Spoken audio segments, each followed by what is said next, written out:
Hello, everybody. This is Dr. Helen, and today I would like to share my experience for going to the symphony hall. I love classical music, and I try to go to symphony as much as I can. So last fall we went to the symphony opening for the opening season, and it was great concert. And we went again on Friday, and it was classical music. It was Tchaikovsky and other composers. So it was a couple interesting things I would like to mention. The first one was price for the parking garage. When we went to the opening season, we were coming to the downtown Phoenix, and I go regularly to downtown, and we park car.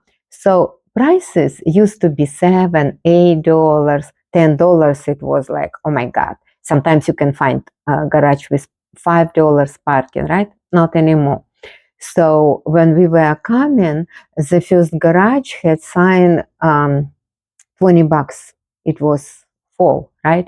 So we're like, oh my goodness, $20 now? You have to pay $20 extra just to go to Symphony. So we drive a little bit forward, and we found garage for $15.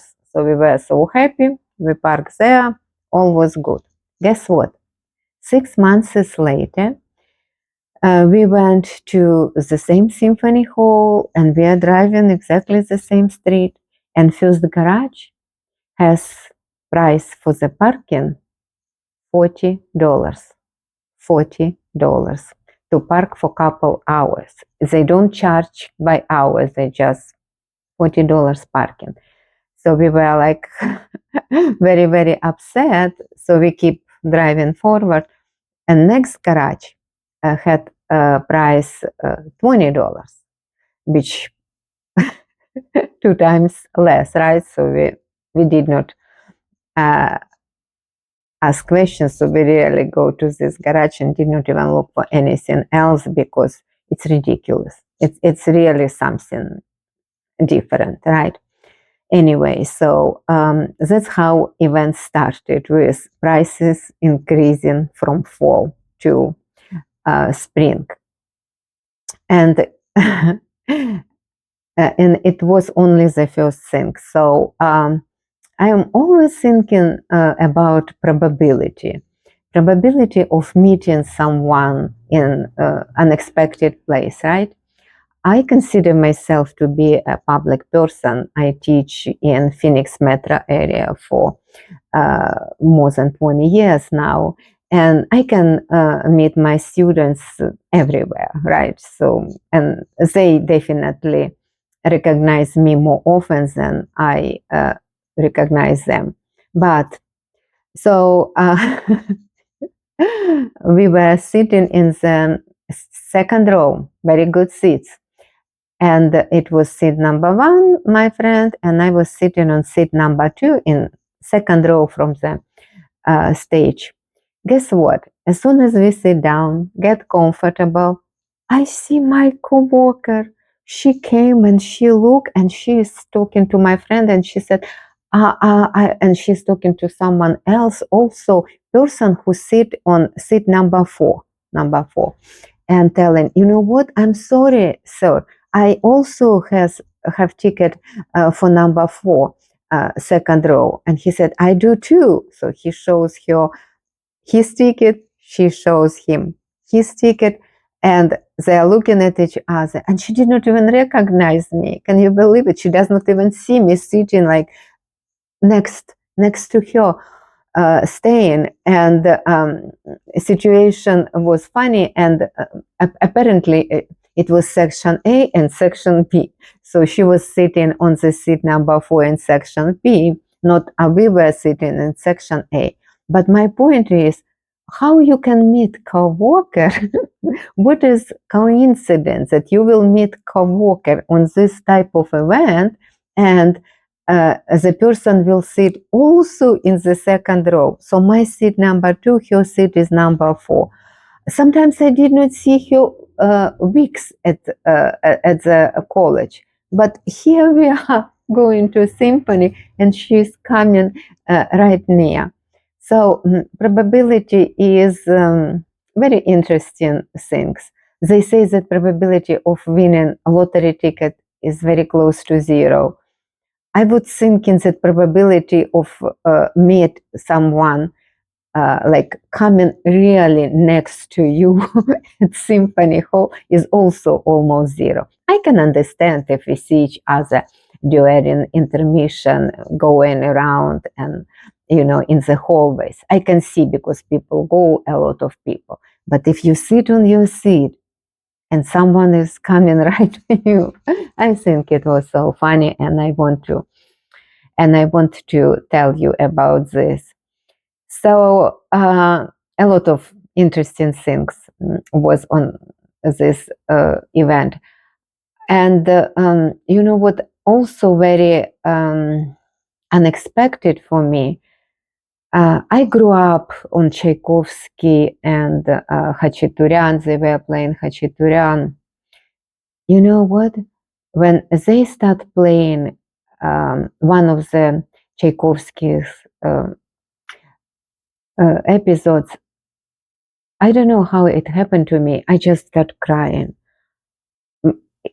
Music, it was, I almost never remember having this experience.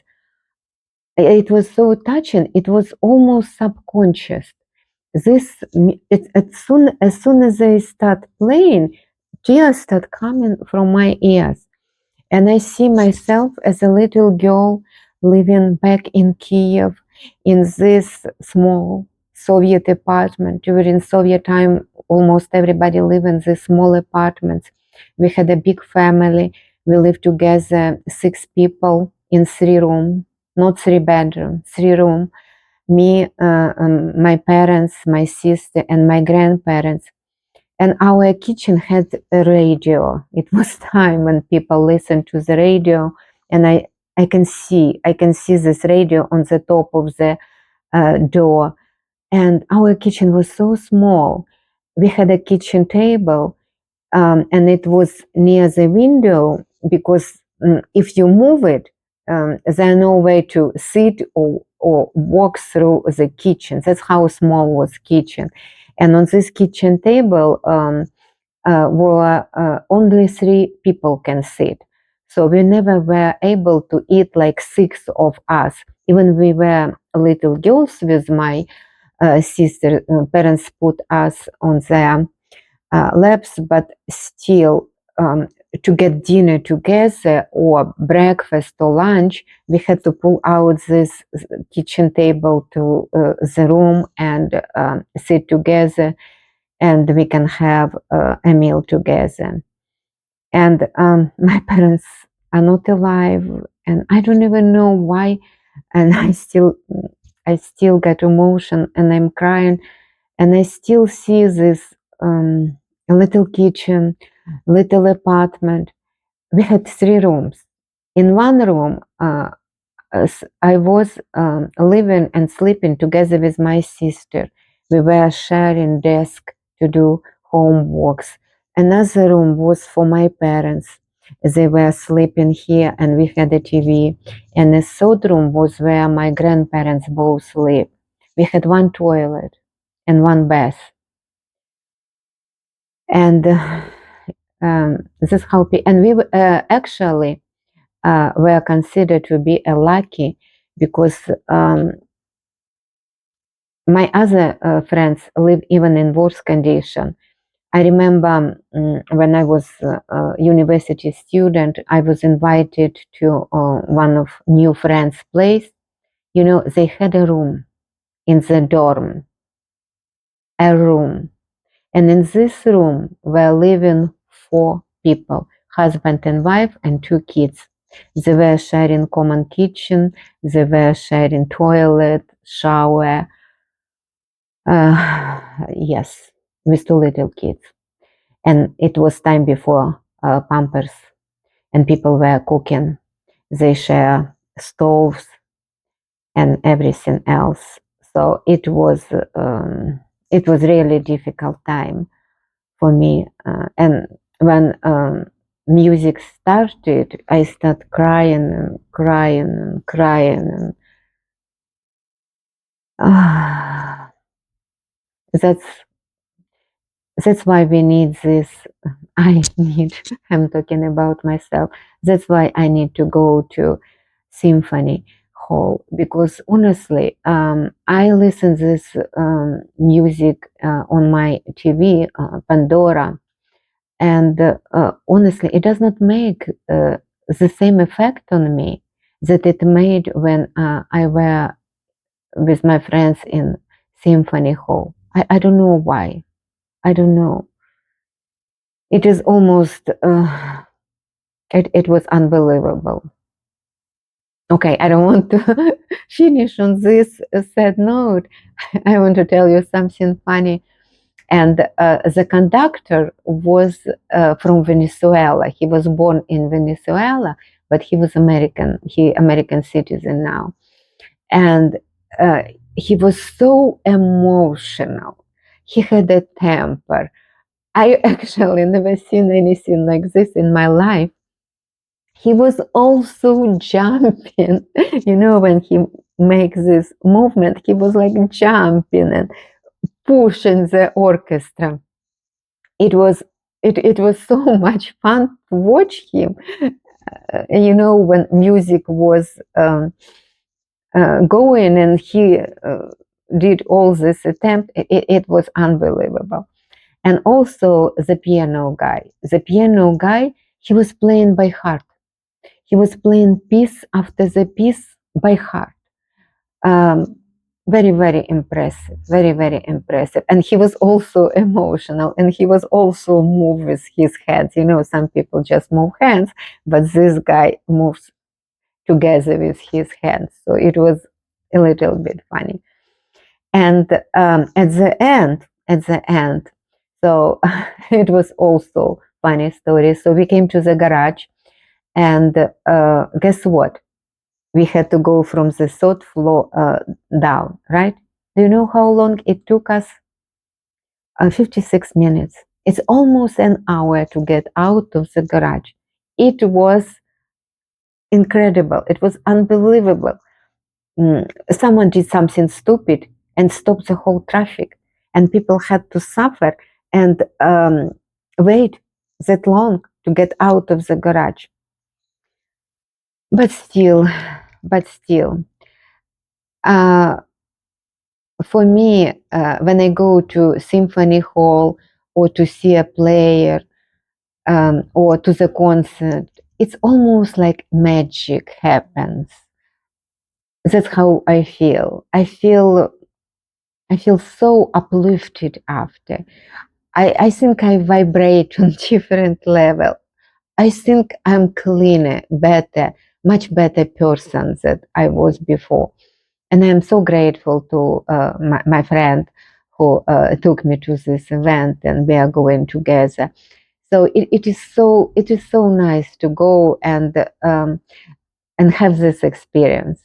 So I would recommend you go to Symphony Hall and find a good music, because obviously not every type of music will have the same effect. And I can tell you for sure. Yes, yes. So it was my experience going to Symphony Hall, and I decided to share it with you. Please write down in comments, what do you think about classical music, going to hear it alive instead of listening on TV or your cell phone or whatever. It was Dr. Helen again, and please stay safe, happy, and healthy until the next week. Bye now.